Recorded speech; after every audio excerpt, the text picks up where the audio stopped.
Hello जी, क्या हाल चाल है आपके? अच्छा एक चीज़ बताओ यार, आपने कोई नोटिस किया है कि जब आपको बहुत ही भूख लग रही है, तब आपने ब्लिंकिट, ज़ेप्टो या ज़ोमैटो खोला है, या अगर आप कहीं बाहर गए हो खाने, तो आपका वो जो ज़ोन होता है, अब आप उस माइंडसेट से जब ऑर्डर करोगे तो you will order like anything. अब मैंने कई बार नोटिस करा है, मैं जब ब्लिंकिट खोल रही हूँ, मुझे बहुत भूख लग रही है, मैं ऐसे अंट-शंट चीज़ें ऐसे कार्ट में डालती जाती हूँ तो बिना सोचे कि do I actually need them, मैं उसे यूज़ करूँगी नहीं करूँगी, तब से लगता है बस कार्ट भरना है फटाफट और जल्दी ऑर्डर कर दो। वेयर एज जब मैं I am not hungry, I am full and then I am ordering something, तो मेरा पर्सपेक्टिव बहुत ही अलग होता है जब मैं ऑर्डर प्लेस कर रही हूँ, because now I am not coming out of the place of desperation कि भाई जल्दी करो जल्दी करो जल्दी करो वाला नहीं है। तो मैं कुछ भी ऑर्डर कर रही हूँ ना, I will be in a very calm zone, calm state of mind, because I am not desperate. Life में भी ऐसा ही होता है। तो जब हम मैनिफेस्टेशन के बारे में सुनते हैं, ज़्यादातर लोग ना मैनिफेस्टेशन से थोड़ा खफा रहते हैं, क्योंकि उनको लगता है कि क्या यार मैनिफेस्टेशन, पढ़े लिखे हो लोग हो के आप कैसी बातें कर रहे हो, मैनिफेस्टेशन वगैरह कुछ नहीं होता है सब। मैनिफेस्टेशन इज सिंपली कि आपको दिल से एक चीज़ की चाहत है, एक ख्वाहिश है, आपने उसकी ख्वाहिश को बाहर यूनिवर्स में छोड़ा या अपने अंदर एक बार एक्नॉलेज किया कि मुझे दिल से यार ये चीज़ चाहिए, कभी मिल जाए तो अच्छा लगेगा। आपकी बहुत ख्वाहिश थी, उसके बाद कुछ बदलता है लाइफ में आसपास, अगर आपने ज़्यादा आप दिमाग नहीं चला रहे हो अपना और ज़्यादा, तो कुछ कुछ बदलता है, या तो आपको सही लोग मिलते हैं या आपको मन से ऐसा लगता है कि हाँ ये करना चाहिए ये करना चाहिए, यू टेक एक्शन और फिर आपको चीज़ वो मिल जाती है। तो आपकी मैनिफेस्टेशन एक्चुअली कब पूरी होती है? जब आपका माइंड, बॉडी और आपकी सोल तीनों अलाइन थे और आप एक्शन ले रहे थे। ये इतना इजी सुनने में लगता है पर करने में नहीं होता है, क्योंकि करने में बहुत सारी और ह्यूमन माइंड की चीज़ें रास्ते में आती रहती हैं। तो उसमें से एक सबसे बड़ी चीज़ जो हमारी मैनिफेस्टेशंस पूरी होने से रोकती है, वो हमारा डेस्परेशन। आप जब हंगर में हो तो आप दिमाग ही नहीं लगाओगे क्या ऑर्डर करना है या कितना ये हेल्दी है, आप कहोगे भाई जो आ रहा है खिलाओ, भूख लग रही है, बात खत्म करें। इस तरह से ही जब हम कोई भी ख्वाहिश अपनी मैनिफेस्ट करना चाहते हैं आउट ऑफ डेस्परेशन, तो ये हम एक लूप में फंस जाते हैं। हमारी एक ख्वाहिश है, वो हमारी अभी बहुत ही इमीडिएट ख्वाहिश है ज़िंदगी में, मतलब हमारी पूरी एनर्जी वहीं लगी हुई है, तो सारा जब ध्यान वहीं है तो हम कहीं ना कहीं बहुत ज़्यादा डेस्परेट हो जाते हैं। और जितना ज़्यादा आप डेस्परेट हो रहे हो, वो चीज़ आपसे उतनी ही दूर जाए जा रही है, और वो जितनी दूर जा रही है आपको उसकी भूख उतनी ही ज़्यादा बढ़ रही है। तो आपकी भूख बढ़ रही है, आप डेस्परेट हो रहे हो, वो चीज़ दूर जा रही है और फिर आपकी और भूख बढ़ रही है, तो you are in a loop now, जिससे बाहर निकलने का रास्ता हमें नहीं समझ आता है। इससे बाहर निकलने के लिए मैंने अपने दिमाग में ये एक चीज़ सिंप्लीफाई करी और रियलाइज़ करी थी काफ़ी टाइम पहले, कि किसी को लगता है अगर कि मैं आई मेंशन और quote my C A journey so much because that was major part of my life. मतलब अगर if am 30 years right now, तो 30 साल में 9 साल मैंने एक ही चीज़ में लगाए, तो उसमें मैंने कितने तो प्रैक्टिसेस लगा ली होंगी, कितनी टेक्निक्स लगा ली होंगी। मैं सीपीटी से घुटने से लेके सीए फाइनल से बाहर आने तक मैं पूरी इंसान ही बदल गई। तो that is something very close to my heart, और मेरी मेजर लाइफ लर्निंग्स जो हुई हैं वो उसी साल से हुई हैं। That's why I have to quote it many times. और मैं आज भी अगर कुछ चीज़ें सही समझ पाती हूँ या कर पाती हूँ, I truly owe to that journey, because that journey taught me everything I am today. तो मैंने उस समय पे सीखा कि 9 साल में एक चीज़ के लिए बहुत ज़्यादा डेस्परेट थी, कि I just want my degree, कि बेटा तुम सीए बन जाओ, तुम्हारी ज़िंदगी सॉर्टेड है उसके बाद। तो मुझे भी ऐसे ही लगता था। रिजल्ट आया, आउट ऑफ द वर्ल्ड वाली खुशी हुई। 2 दिन 2 दिन मेरी खुशी का ठिकाना नहीं, मेरे को लग रहा था कि मैं ही मैं हूँ, बस मैं ही, अब तो अपनिश भगवान है, अब तो से रेड कारपेट बिछा रहेगा, नौकरियाँ आएंगी, क्या क्या हो जाएगा। उसके बाद 2 दिन बाद मैंने एक 2 दिन बाद रात को 2 बजे, मुझे नींद नहीं आ रही थी, मेरे दिमाग में बहुत कुछ चल रहा था, तो मैंने कुछ लाइंस लिखी थी, I will read it for you. ये ऐसे मैंने लिखी हैं लाइंस कुछ। तो रिजल्ट, सीए फाइनल का रिजल्ट 2 दिन बाद रात को 2 बजे। जब तक पास नहीं हुई थी लगता था बस यही है पाना, जब हो जाऊंगी पास तो नहीं होगा मेरी खुशियों का ठिकाना। पास होते ही 2 दिन में खुशी कुछ कम सी हो गई, सुकून की नींद ना जाने फिर कहाँ खो गई। अब आगे क्या का सवाल हर पल सताने लगा, सीए कब बनेगी पूछने वालों का ध्यान अब किस पैकेज की नौकरी मिलेगी पर जाने लगा। क्या मैं पूरी उम्र इसी दौड़ में दौड़ती रहूंगी, बिना मन के सब कुछ करती रहूंगी? क्या मैं भी मन को मार के एक अलग ही दिशा में बढ़ रही हूँ, जो नहीं करना चाहती थी कभी, क्या मैं भी वही कर रही हूँ? तो उस टाइम जब रिजल्ट आ गया, तो मुझे समझ ही नहीं आया कि ये तो मुझे हमेशा से चाहिए था। मैं मैनिफेस्ट कर रही थी इसको, मुझे मिल भी गया। 1 दिन पहले तक, 2 दिन पहले तक मैं ऐसी थी कि बस ये मिल जाए तो इसके बाद मेरी सारी ख्वाहिशों का अंत हो जाएगा, पर ऐसा तो कुछ भी नहीं हुआ। और जब रिजल्ट आया और 2 दिन बाद मैंने देखा मैं अब फिर स्ट्रेस्ड हूँ। तो जो मेरी डिज़ायर थी एक टाइम पे वो मैनिफेस्ट हो गई और वो ही मुझे अब सफरिंग फील करवा रही है। और ये सिर्फ यहाँ पे ही नहीं था। ऐसा नहीं होगा कि आपकी लाइफ में आपको आज तक जो भी चाहिए होगा कभी कुछ भी नहीं मिला होगा, ठीक है। अगर आप फाइनल में हो तो आपने इंटरमीडिएट का रिजल्ट भी सोचा होगा कभी मेरे का ये पास हो जाए तो मेरी लाइफ सेट हो जाएगी, वो हो भी गया। उसके बाद आपको ऐसा लगा कि अब मेरी कोई ख्वाहिश नहीं है, अब मेरी केवल सारी ख्वाहिश पूरी हो गई है। वो हमें कभी नहीं लगता। और जब ये हुआ तो इसके बाद सिर्फ मैं इतना चाहती थी, जब मैं 2 बजे ही लिख रही थी, मैं सिर्फ इतना चाहती थी कि अब बस मेरी एक नौकरी लग जाए अच्छे पैकेज पे, ताकि मैं सबको बता पाऊँ कि okay I am valuable now, मेरी नौकरी लग चुकी है, मैं पैसे कमा रही हूँ। वो भी हुआ, नौकरी लग गई। उसकी खुशी चली 2 महीने, वो भी पीक खुशी शायद मुझे 15 ही दिन हुई होगी या पहली सैलरी आने तक हुई होगी। पहली सैलरी आने के बाद वो खुशी भी कम होने लगी और मुझे समझ नहीं आया कि अब क्या करना है। अब ये भी उतनी खुशी नहीं दे रहा जितनी खुशी मैंने सोच के इसको अपनी ज़िंदगी में मैनिफेस्ट किया था या मैं एक्सपीरियंस करना चाहती थी। चलो वो भी हो गया। उसके बाद मुझे लगा कि अब क्या। फिर धीरे धीरे चलो चैनल बनाया, वो चीज़ खुशी देने लगी। फिर जब चैनल बनाया फिर वो एक अलग सी टेंशन देने लगा कि अब वीडियो जा रही है टाइम से नहीं जा रही है, आप पीपल लाइकिंग माई वीडियो और नॉट। तो मेरा अब सारा फोकस खुशी कम होके यहाँ पर शिफ्ट हो गया कि चल रहा है नहीं चल रहा, चैनल हो रहा है नहीं हो रहा, वो वहाँ पे चलने लगा। ये तो हुआ प्रोफेशनल लाइफ का। पर्सनल लाइफ में भी जब सिंगल होते हैं या थी तो ऐसे लगता था कि यार बस एक स्टेबल रिलेशनशिप ज़िंदगी में हो, इसके बाद और जीवन में किसी को क्या ही चाहिए। वो भी हो गया, चलो गॉट मैरिड। उसके बाद it's not like I am not happy with the life I have, पर इंसानी दिमाग तो इंसानी दिमाग है ना। अब वो कभी कभी सोचता है कि यार मेरी सिंगल लाइफ थोड़ी ज़्यादा बेटर तो नहीं थी, कि थोड़ा फ्रीडम ज़्यादा, मतलब ये तो ऑब्वियस है ना, मतलब यू हैव मोर फ्रीडम, या your mind is most of the time empty, क्योंकि आप अपने ही वही मम्मी पापा के साथ 20 25 26 साल से रह रहे हो, तो कोई ज़्यादा दिमाग लगाने की ज़रूरत नहीं पड़ती। But when you are amongst new people you need to think कि ओके, नए बिहेवियर को समझना, नए बिहेवियर के साथ एडजस्ट होना, पार्टनर के साथ एडजस्ट होना, समझना चीज़ें, it takes a lot of your mental energy. तो मुझे लगा ये मेंटल एनर्जी यहाँ पे लग रही है तो मेरा काम, मैं उतनी, अभी अगर आप देखते भी मैं चैनल में बहुत ज़्यादा एक्टिव नहीं रहती हूँ, क्योंकि मेंटल एनर्जी कहीं ना कहीं तो माइंड एंगेज रहता है ना छोटी मोटी चीज़ में। तो मेरे को लगा कि मैं अब किसी इवेंट में देखूँ, किसी को, जो लोग ऐसे बड़े इवेंट में जा रहे हैं, सारे इवेंट में, या कहीं पर भी कभी भी ट्रैवल कर रहे हैं, किसी भी सेशन के लिए जा रहे हैं, तो उनको देख के मेरे को लगा कि यार मैं भी तो पहले जा रही थी काफ़ी ज़्यादा, तो अब मैंने शादी कर ली है, अब मैं इसलिए सब जगह नहीं जा रही हूँ, मतलब I have my own reasons to not to go.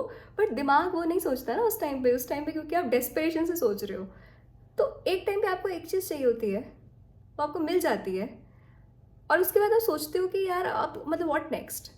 So how you can get out of desperation is just by understanding this thing, कि जब भी मुझे एक समय पे एक चीज़ चाहिए थी वो मुझे मिल गई, क्या मैं उसके बाद हमेशा खुश रहने लगी? अगर इसका आंसर आता है येस, तो this video is not for you. तो फिर तो आप हमेशा खुश रह रहे हो, आपको मेरी ज़रूरत ही नहीं है। बट अगर आपको लगता है कि यार नहीं, देखो मुझे जो एक टाइम में एक चीज़ चाहिए थी वो मुझे मिल भी गई, पर उसके बाद मैं फिर भी दुखी ही हूँ या बहुत ज़्यादा खुश नहीं हूँ, मेरे दिमाग में कुछ ना कुछ कॉन्स्टेंटली फिर भी चल रहा है, सेटिस्फैक्शन वाली फीलिंग 100% नहीं आ रही है, देन कॉन्टिन्यू वॉचिंग अहेड। तो इससे हमें क्या समझ आ रहा है कि आज भी आपको जो चाहिए ना लाइफ में, ऐसा नहीं है कि आपको वो मिलते ही that's going to be just end of the world, end of all your desires, ऐसा नहीं होगा। विच मीन्स कि जो अगर इंसान नाखुश है ना अभी सिंगल रह के, आप उस सेम इंसान को उठा के उसकी शादी कर दो, that's going to be unhappy. चलो अगर आप अपने लिए आपको हार्श लगेगा एक्सेप्ट करने में, आप नहीं एक्सेप्ट करना चाहोगे, सो लुक अराउंड समबडी, आपका कोई फ्रेंड, कोई रिलेटिव, जिसको देख के आपको लगता हो कि यार इसके पास जीवन में सब कुछ है जो हमें लगता है कि किसी के लिए खुश होने के लिए ज़रूरी होता है, but still this person is not happy. क्योंकि happiness is never about what you want to manifest. Manifestation में सारी खुशी है ही नहीं। अगर आप मुझसे पूछते हो कि ड्रीम पार्टनर को मैनिफेस्ट कैसे करें, मैं आपको टेक्निक बता दूंगी, शायद कोई, आपने लिख लिया, आपने सब कुछ कर लिया और आपको पार्टनर मिल गया, आपको उसके साथ आगे रहना भी तो है। उसी इंसान के साथ आपके हार्ड कन्वर्सेशंस भी होंगे, कई बार आपके आर्ग्यूमेंट भी हो सकता है, डिफरेंस ऑफ ओपिनियन होगा। अब आप उसको कैसे सर्वाइव करोगे, that is going to define the kind of person you are. तो सिर्फ मैनिफेस्टेशन पर आके बात कभी रुकती ही नहीं है। तो हम चीज़ें इसलिए नहीं मैनिफेस्ट कर पा रहे क्योंकि हम डेस्परेट हैं, पर हम डेस्परेट हम इसलिए हैं क्योंकि हमें लगता है कि सिर्फ एक यही चीज़ मेरी ज़िंदगी है। बट मैं ये बताना चाह रही हूँ कि वो एक चीज़ आपकी ज़िंदगी नहीं है। ठीक है, सीए बनने के बाद मेरी लाइफ बहुत ज़्यादा बदली, पर क्या सिर्फ उस डिग्री ने मेरी लाइफ बदली? The answer is no. क्योंकि उसके बाद मैंने बहुत सारे माइंडसेट शिफ्ट करे, क्योंकि मुझे सीए बनते ही लगता था अब कुछ नया सीखने की क्या ज़रूरत है। मतलब मैं क्यों एडिटिंग सीखूं, या मैं क्यों यूट्यूब एनालिटिक्स पढ़ना सीखूं, या मैं क्यों किसी से इंटरेक्ट करना या वर्कशॉप कर रही हूँ तो नया प्लेटफॉर्म क्यों सीखूं। मतलब आई एम सीए नाउ, मैं सब सीख चुकी हूँ। बट मैंने उस माइंडसेट को चेंज किया क्योंकि इस माइंडसेट से मेरा कुछ काम नहीं हो पा रहा था। मैंने चेंज किया कि मैं सीए की डिग्री मुझे मिली है, पर ये नए काम में मैं ज़ीरो से स्टार्ट कर रही हूँ, तो मुझे सीखना पड़ेगा। So what helped me in all those years is continuously working on my mind set, और अपने माइंड सेट के हिसाब से आगे आगे लाइफ में अपग्रेड करते जाना। तो इसलिए ना, जब मैं सिंगल भी थी तो I started making piece when I got the partner, when I made peace with the fact कि यार मैं सिंगल भी खुश हूँ। और क्योंकि मम्मी हमेशा कहती रहती थी, मैं यही सुनती थी उनसे हमेशा कि जो जहाँ पे खुश नहीं, अगर तू आज यहाँ पर खुश नहीं है ना, तो कल को तेरे को कहीं भी भेज देंगे, तू खुश नहीं रहेगी। क्योंकि नाखुश होना तेरे अंदर बस चुका है, हर चीज़ में कमी निकालना तेरे अंदर बस चुका है। तो अगर तू आज इस जगह में कमी निकाल रही है तो कल को कहीं भी जाएगी वहाँ पर भी निकालेगी, क्योंकि तेरे अंदर से तुझे थोड़ी निकाल देंगे। तेरी शादी हो जाएगी भले ही, या भले ही तू अगर आज डिग्री नहीं है तो डिग्री हो जाएगी, जॉब हो जाएगी, बट नेहा तो वही रहेगी ना। अगर नेहा आज ना खुश है तो नेहा कल भी ना खुश रहेगी, क्योंकि उसने खुद को नहीं बदला, वो आसपास सब बदलना चाह रही थी कि I want to manifest this degree, I want to manifest this job, I want to manifest this partner. But happiness lies in understanding कि मैं खुद में क्या बदल सकती हूँ। और जब हम बाहर से चीज़ मैनिफेस्टेशन वाली चीज़ों से फोकस हटा के खुद पे लाते हैं कि मैं खुद में अभी ऐसा क्या बदलूं कि मैं इस एनवायरनमेंट में जहाँ पर आज हूँ, पढ़ाई कर रही हूँ, जॉब ढूंढ रही हूँ, शादी नहीं हुई है अभी तक, तो मैं यहीं पर हैप्पीनेस कैसे ढूंढूं, वो समझ आएगा। तो जो चीज़ें चाहिए लाइफ में वो अपने आप आपके पास आएंगी, फिर आपको नहीं भागना पड़ेगा उनके पीछे। And also there is a difference कि आपको जो भी चीज़ मैंने जैसे कहा कि लाइफ में लगती थी कि ये मुझे खुशी देगी, उसने, अगर आप ऑनेस्टली एक बार कमेंट सेक्शन में लिखो कि उस चीज़ ने आपको कितने दिन खुशी दी, उस डिग्री ने, उस जॉब ने, या शादी ने आपको कितने दिन पूरा उस पर डिपेंडेंट रहकर भी उस पर खुशी दी। और ये मुझे कब समझ आया, although it's 12 minutes but I still want to talk. तो शादी के बाद ना मेरे को लगा कि अब तो भाई this person is whole life, अब तो इन्हीं के आगे पीछे ज़िंदगी गुजरेगी। और फिर उसके बाद क्या हुआ, वो हनीमून वाले डेज कुछ दिन चलते हैं and then you have to go back to your work. So Pulkit started working again. तो पुलकित ने वापस काम वाम करना शुरू किया, और मेरे को एक दिन लगा कि अब काम, मतलब हम यूजुअली शादी के बाद ऐसे एक साथ चाय पीते थे बैठ के, ऐसा वाला करते थे। और फिर कुछ दिन ऐसा हुआ कि he has his meeting, so he couldn't give me वो चाय के साथ, मतलब साथ वाला चाय का टाइम वो नहीं मिल पाया मुझे। और वो शुरू की बात, और मैं इतनी अपसेट, और मैं अपने रूम में अंदर जाके बैठ गई, रूम अंदर से लॉक कर लिया, और कि अब मुझे पीनी ही नहीं है चाय, क्योंकि मेरे को लगा कि मेरी तो ज़िंदगी इस इंसान के आसपास घूम रही है और इसकी अपनी अलग लाइफ है। मैं अपना काम कर नहीं पा रही क्योंकि मैं घर छोड़ के आई हूँ, मेरे माइंड में इतनी चीज़ें चल रही है, और ये इंसान मज़े से अपना काम कर रहा है। तो धीरे धीरे धीरे धीरे मुझे समझ आया कि ठीक है शादी हो गई है, बट अगर शादी होने के बाद मेरी पूरी ज़िंदगी सिर्फ एक ही इंसान के अराउंड रिवॉल्व कर रही है, इसका मतलब I am missing out on me and my life. तो और अगर मैं ऐसा करूँगी तो मैं ना खुद खुश रहूँगी, ना ये इंसान खुश रहेगा। So I need to have my own life again. तो मुझे वापस से अपनी ज़िंदगी पे फोकस करना पड़ेगा, अपने काम पे फोकस करना पड़ेगा, तब जाके मेरी खुशी आएगी। तो ये चीज़ तो पहले भी कांस्टेंट थी ना। सिंगल वाली नेहा को भी तो यही पता था ना कि अपने बेटा खुशी अपने काम से आती है और खुद से ही आती है और खुद पे फोकस करके आती है। और शादी के बाद वाली नेहा को भी समझना पड़ा कि मेरी खुशी का सोली रीज़न ये इंसान नहीं हो सकता है। He will definitely add on to my joy, he will definitely bring joy from his own side, पर मेरे को मेरा जॉय तो सैलरी है ना, वो जो लाएगा वो बोनस है। पर अगर मेरे पास अपनी ही खुशी नहीं है तो मुझे बाहर से कोई खुश नहीं कर पाएगा। तो यही चीज़ सिंगल इंसान को भी जाननी ज़रूरी है, और यही मैरिड को भी जाननी ज़रूरी है। तो few things you need to fix before you manifest anything from outside.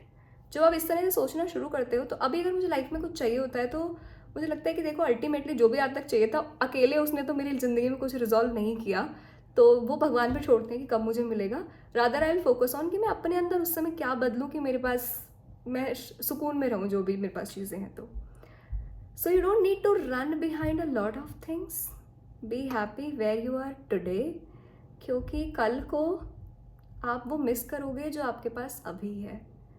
अगर आप आज अपने पेरेंट्स के साथ बैठ के हंस बोल लेते हो थोड़ा, क्योंकि ज़्यादा टाइम पूरे टाइम अगर घर में रहते हो तो वो लोग भी आपको थोड़े कम अच्छे लगने लग जाते हैं, but one day when you will not live with them you gonna miss them. I still do, मतलब मैनी टाइम्स। आज ही मेरी मम्मी से बात हो रही थी कि हम ऐसे कोई कॉमेडी शो चलता था उसे देख के हंसते थे, इतना ज़्यादा साथ बैठते थे, तो या you miss that time because you are not experiencing that any more in life.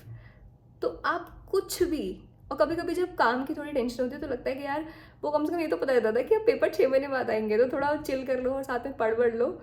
तो वो हमेशा लगता है कि पहले वाला टाइम थोड़ा बेटर नहीं था, वो आपको हमेशा लगता है, हमेशा लगेगा। इसलिए जहाँ अभी हो वहाँ पूरा लाइक उसे निचोड़ लो, उस पल को पूरा 200% उस पल को जियो, ताकि फिर जब आगे जो चीज़ मिलनी है वो मिल जाएगी, आप आज उसके लिए दुखी नहीं रहोगे। और जब कल को ये टाइम निकल जाएगा तो आप इसको मिस भी नहीं करोगे कि यार वो वाला टाइम बेटर था, मैंने उस टाइम ऐसा क्यों नहीं किया, उस टाइम थोड़ी पेरेंट्स की और क्यों नहीं सुनी, तो उस टाइम थोड़ा उनके साथ समय क्यों नहीं बिताया, तब आप ऐसे नहीं सोचोगे। तो इसलिए जहाँ अभी हो बहुत बहुत खुश रहो, बहुत बहुत एंजॉय करते रहो। और अगर आपने यहाँ तक वीडियो देखा है so thank you so much. And ये सारी बातें और इससे भी और ज़्यादा चीज़ें हम वर्कशॉप में डिटेल में डिस्कस करेंगे। So if you truly want to transform yourself from within, मैं बाहर की टेक्निक्स के बारे में सिर्फ बात नहीं करती, मैं सिर्फ सरफेस लेवल के बारे में बात नहीं करती, आपको कोई सिर्फ मोटिवेशन नहीं देती, हम थोड़ी डीपर लेवल की चीज़ों में बात करते हैं। और वर्कशॉप के बाद मैंने हमेशा लोगों में ट्रांसफॉर्मेशन देखा है कि उनकी लाइफ उस समय शायद सेम है, but the way they behaved to it, they reacted to it, वो एंटायरली शिफ्ट हो जाता है। और जब वो शिफ्ट हो जाता है तो उनकी लाइफ बाहर अपने आप बदलने लगती है, वो लोग बेटर बिहेव करने लगते हैं जो एक टाइम पर नहीं कर रहे थे, क्योंकि उनका रिएक्शन बदल गया है अपना खुद का। सो अगर आप यहाँ तक आए हैं तो please I request that if you can afford try to be in the workshop. It's starting from 16th September 8 to 10 PM। और अभी अगर आप एनरोल करवाते हैं, जब ये वीडियो आपको मिल रही है तो इसके अगले दिन तक, यानी कि 10th September 12 AM तक अगर आप एनरोल करवाते हैं so you will get 20% of using code CA-NEHA20। तो आप एनरोल करवा लीजिए, वर्कशॉप में आइए, मिलिए, बात करते हैं और ज़िंदगी बदलते हैं साथ में, और साथ में खुशी रहते हैं, खुश रहते हैं और खुशियाँ फैलाते हैं। On that note this is CA-NEHA signing off for this video. Thank you so much. बहुत बहुत खुश रहिए और अपना बहुत बहुत ध्यान रखिए। जहाँ हो, जो कर रहे हो वो सब बहुत अच्छा है, बस थोड़ा सा रियलाइज़ करो उसको और भगवान का बहुत बहुत शुक्रिया करो जो ज़िंदगी अभी मिली हुई है उसके लिए। Okay, bye.